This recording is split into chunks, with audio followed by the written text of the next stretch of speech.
The solid cylinder next goes through a series of reducing operations until it eventually emerges a wire encircled by a continuous layer of carat gold.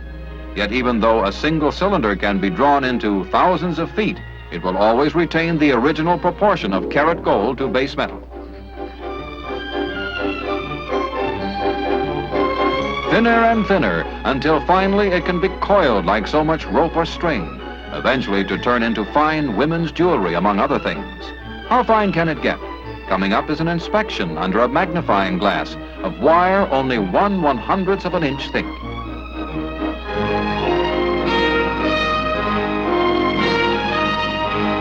Third major type of gold-filled stock is tubing. But here, unlike wire where carat gold is bonded to base metal, the tubing itself is of gold-filled material. This goes over a removable steel rod and drawn to desired thickness. Each step will stretch it longer and thinner. Tubing eventually may be used for the finest pen and pencil sets. Now, even though fine gold and alloy has come a long way, the end products must still reflect great skill and imagination. Nearly everything, as in this first step in lighter cases, needs special tools to coax the metal into desired shape.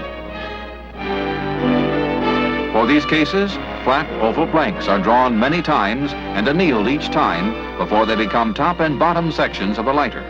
Here are the various stages.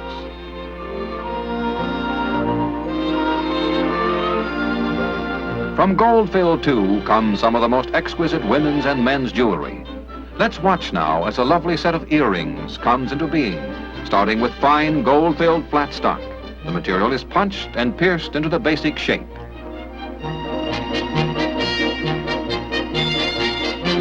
Once the shape is established, each piece is engraved with the overall pattern. In this case, a sunburst design is delicately scored into the metal with carefully timed strokes.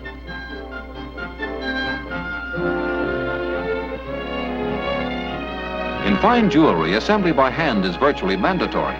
Care and precision must be practiced at all times. When the piece is completed, a rouged buffing wheel provides a fine, high luster. Now, one of the products of man's ingenuity is the watch, its complex mechanism enabling us to determine one of the most important factors of our lives, time. Important to the watch is the casing for the mechanism, not only for fashion, but protection.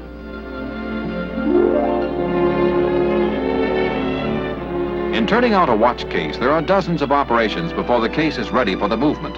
The precise engineering of watch cases requires tools which are machined to extremely close tolerances, so the delicate mechanism within the case is protected against shock, moisture, and dust.